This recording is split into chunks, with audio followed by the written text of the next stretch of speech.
Au-delà d'être un homme d'affaires reconnu, Bernard Tapie endossait du temps de son vivant un rôle bien plus important, celui de papa. Pour Stéphane, Nathalie, Laurent et Sophie, ses 4 enfants, l'ancien propriétaire de l'Olympique de Marseille était prêt à tout. C'est en tout cas ce que raconte Stéphane dans une biographie, Comment te dire au revoir, à paraître le 12 janvier aux éditions Michel Lafon. Dans les pages de cet ouvrage intime et personnel, Stéphane Tapie raconte les derniers mois de la vie de son père, certains de ses secrets et le dévouement qu'il avait envers les gens qu'il aimait. Parmi eux, son ex-compagne et mère de ses aînés Nathalie et Stéphane. S'il s'est follement épris de Dominique après avoir travaillé avec elle, Bernard Tapie n'avait pas de secret pour elle.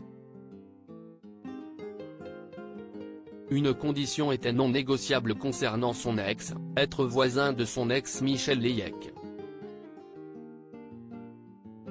Non pas pour continuer d'entretenir une relation amoureuse terminée mais pour contrôler et surveiller la forte dépendance à l'alcool dont elle était victime et dont pâtissait son fils Stéphane.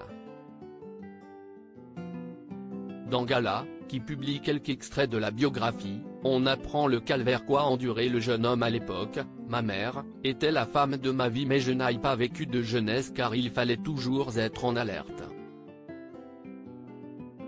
Je refusais même d'aller chez mon père le week-end de peur qu'il lui arrive quelque chose. Vivre tout près d'elle et donc de son fils était donc la seule solution. Dès qu'il déménageait, il achetait à ma mère un appartement, une maison pour nous avoir près de lui. C'était sa façon à lui de m'aider à surmonter la situation. Moi, je ne voulais pas me détacher d'elle. Je la tirais jusqu'à son lit. Stéphane Tapie décrit d'ailleurs certains moments qu'un adolescent de 12 ans ne devrait pas avoir à vivre.